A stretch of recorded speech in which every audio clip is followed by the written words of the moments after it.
Hello everybody, welcome back to my channel. My name is Maureen O'Connor from Quilters Heaven in Northbrook, Illinois, and I am the Opinionated Quilter. Today's episode, number 51, is the Boston Commons quilt, and I'm going to show you an easy way to do a 2-for-1. But before we get to that, I've got the next step in the scrap fabric challenge for you. So we have all of our pieces made, and now we need to put them together.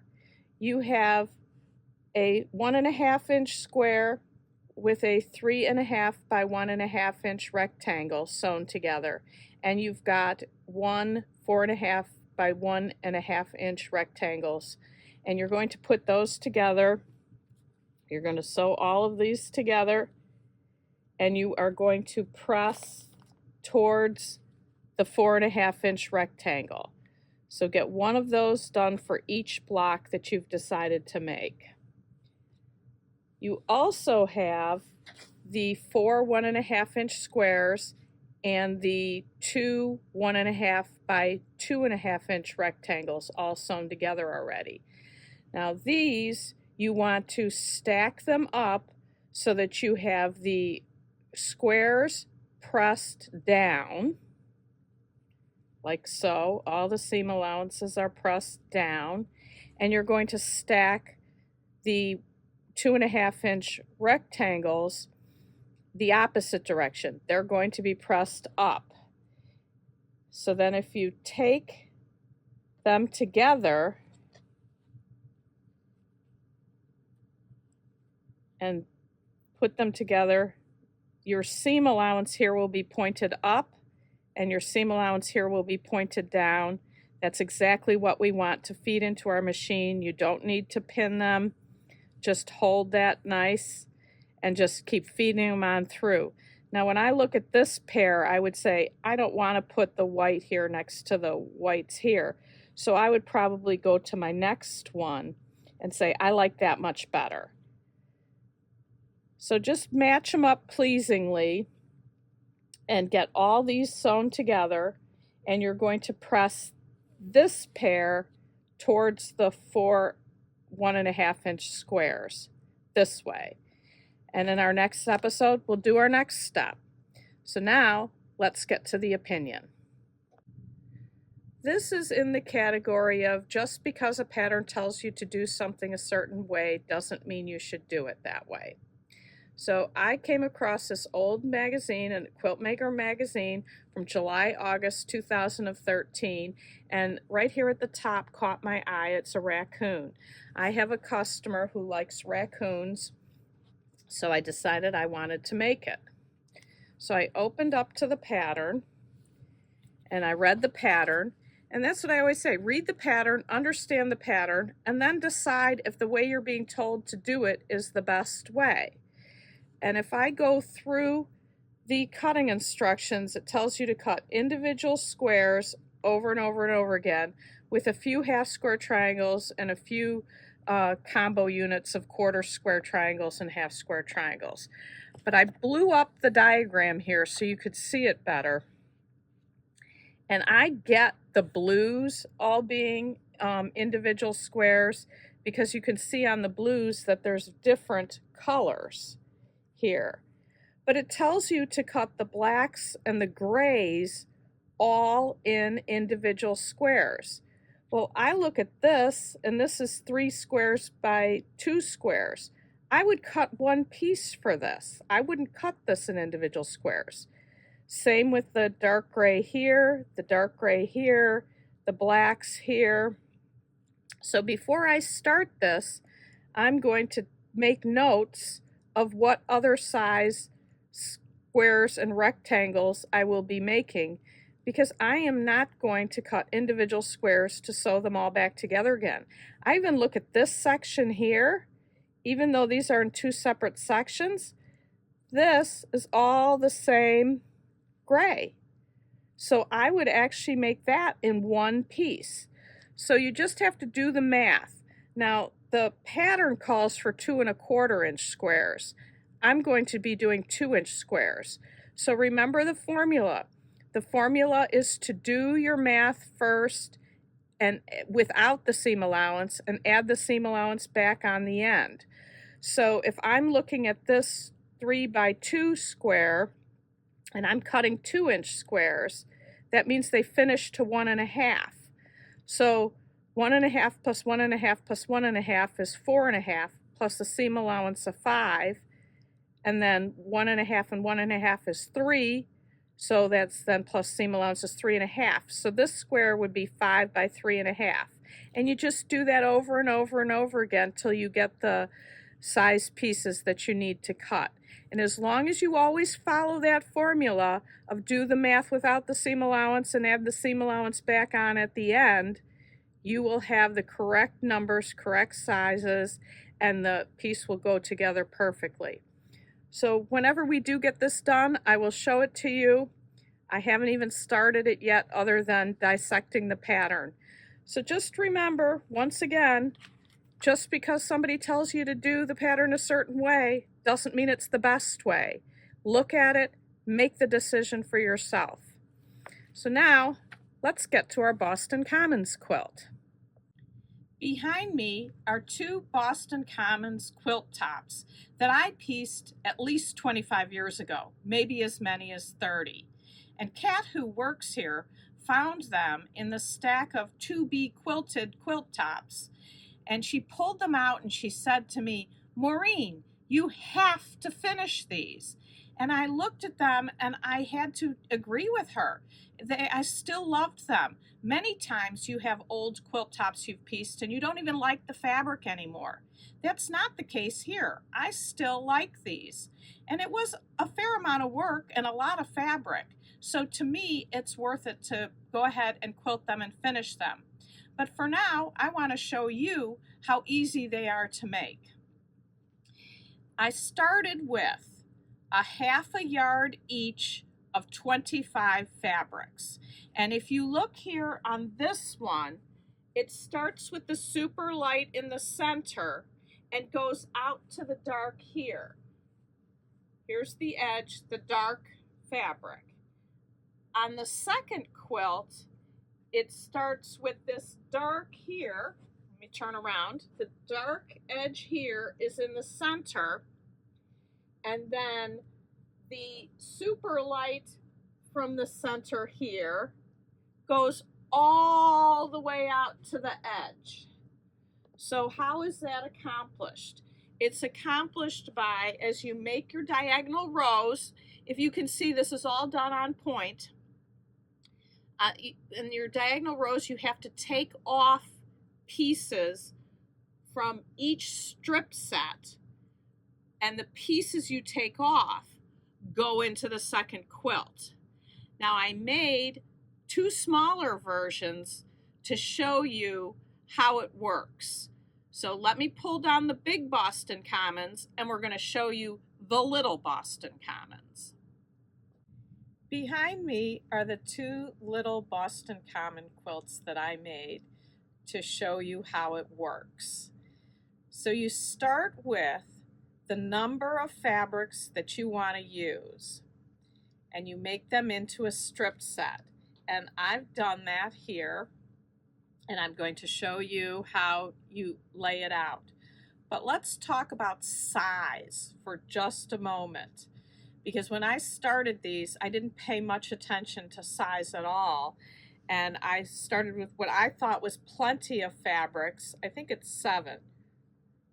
It's 8. I have 8 fabrics. And I thought, wow, that's plenty. And I cut them, the strips, 2 inches to finish to 1.5. And had I done my math beforehand, I would have seen that it was going to be a really tiny quilt, which is fine. But if you're planning to make something a certain size, you want to plan your size prior to putting it together and finding out it's too large or too small. So let's talk about planning size. And all the people whose eyes glaze over when I start the math, just take a deep breath. It's easy and you can do it. So the first thing you're going to do is figure out how many squares you're going to have from the center to the outside. If I'm using 8 squares, it will be 8. And we can count that by 1, 2, 3, 4, 5, 6, 7, 8. And then you know that the math for on point is 1.414. So my finished size of my square is 1.5 inches because I said it was cutting 2 to finish to 1.5. So you take 1.5 times 1.414 times 8 is 16.968. And I took the measuring tape to the center of this, and it is in fact almost exactly 17 inches. Now, how long will it be? Well, you need to decide how many of the same center strip are you going to use, because that will determine the length. So if you look at my 2 different examples here, you can see that I have just 3 of the same strip set here, because you can see the 3 blues in the center. In this one, I have 5. So you have to decide how many additional center strips you're going to use. In the case that I used 5, that means that I have 4 more past the first one. So for your length, it's now the 8 plus the additional 4, which is 12. So now it's 1.5 times 1.414 times 12, which is just under 25 and a half. And that's how long this is from tip of the square to tip of the square. So I should have, had I done this math beforehand, I would have said 17 by 25. That's pretty tiny. But I didn't do it. Now I've been forewarned for the next ones that I do, plan the size in advance. Obviously, if you change your block size, cut 2.5 to finish to 2. Instead of the 1.5, you're going to use 2. The 1.414 stays constant. The one thing I want to point out is it's not necessarily the number of colors. You could repeat colors. It's the number of squares. And don't get confused with a square and side-setting triangles. Many of the Boston Commons quilt patterns have this be a square, and it's really just a side-setting triangle. This does not count as a square because it stops here. So the last square counted in this one would be the blue. So you have to pay attention to whether it's a side-setting piece or part of the body of the quilt. Now let me show you how you take off pieces to put them in the other quilt. So here's my strip set, and like I said, I cut 2-inch strips. So once the strip set is put together, you're going to cut 2-inch increments. And the one thing you want to be sure to do is to press your seams alternately in opposite directions so that they will fit together. The seams will nest when you put it together. Now, don't let it bother you that in my example I had pink in the center. I did actually, for my quilt, go like this and put a pink in the center. So I had pink in the center and then pink on the outside. But don't let that bother you. The system is going to be the exact same. So after the pink in my example, I had the orange. So I still have the orange in the center, and then we go out to the blue, and then we have, in this case, they're pink squares, but you could also do it as pink side-setting triangles. Don't let that bother you. Just get the methodology. So I have for each row 2 strip sets, but I only need one of the orange in the center. So you have to take that off. And everything that you take off here, of course we're on camera so I can't get it split here. Everything that you take off here will be used in the other quilt. So when I make these, I just keep pulling off and then laying them down so I know this gets sewn to this, and I just leave them in order.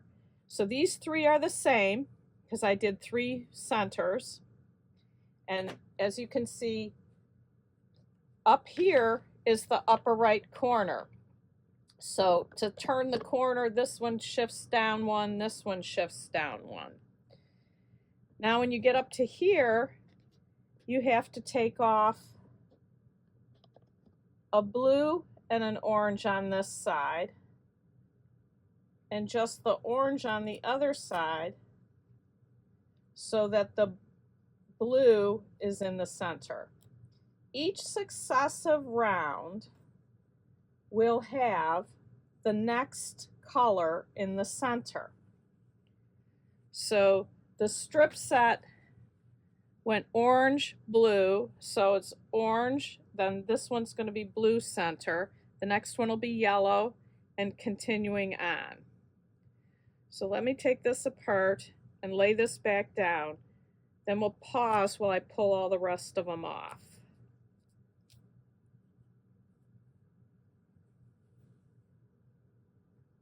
So see how that goes now? We had orange in the center, now we have blue in the center, and you can see I have it laid out here so that I'll have yellow. So let's pause a moment and I'll be right back. I've taken off all the extra pieces, so you would now go to the sewing machine and sew all these together, and that will make a little bit more than half the quilt. Right here is half, and you'd have to have more strips cut to do the second half, but everything that I took off from here is now in the other quilt. So where before we had the pink on the outside, I've eliminated the pink, and I started with the blue in the center, and then it goes out to the orange, where the orange was in the center here. In this one I'm going to have the blue. And as I told you before, when I did this, I decided it was so tiny, I wanted to make it bigger. So for the second quilt, I actually made another strip set of the blue, the yellow, and the purple, and I cut those into 2.5 increments, and I added those onto each end. Actually, it's in this direction. Each end of the strip sets to make it fatter. So I didn't make it any longer, but I did make it fatter.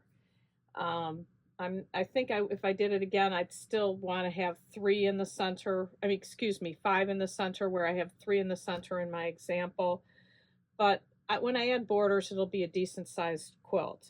So what you do is you make one quilt, and everything you take off of it, you sew together to make a second quilt.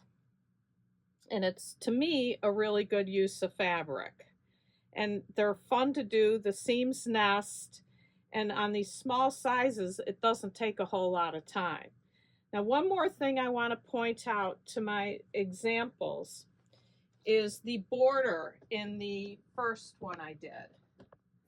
And the reason I want to point that out to you is I talk over and over again about unnecessary waste and necessary waste. When you have a directional print like these Muppets, you can cut them all in across the width of the fabric. Then you would either have this way, either pointing out or pointing in. Same thing on this side. I decided that I wanted my Muppet faces to go all in the same direction. And in order for that to happen, you have to have a piece cut for the top and bottom, cross the width, and these have to be cut lengthwise. So you have to cut as many inches as you need, and I think we said this was, oh, it was 27 because it was 25 and then I added an inch in the pink border. So I needed 3/4 of a yard for these two pieces. That of that 40-inch width of fabric, I'm only using 9 inches. So there's a whole bunch left over. To me, that's necessary waste because it gives me the aesthetic look that I want. Now I can then use that piece in the backing, which I'm sure I will. So I will always be able to find a use for it.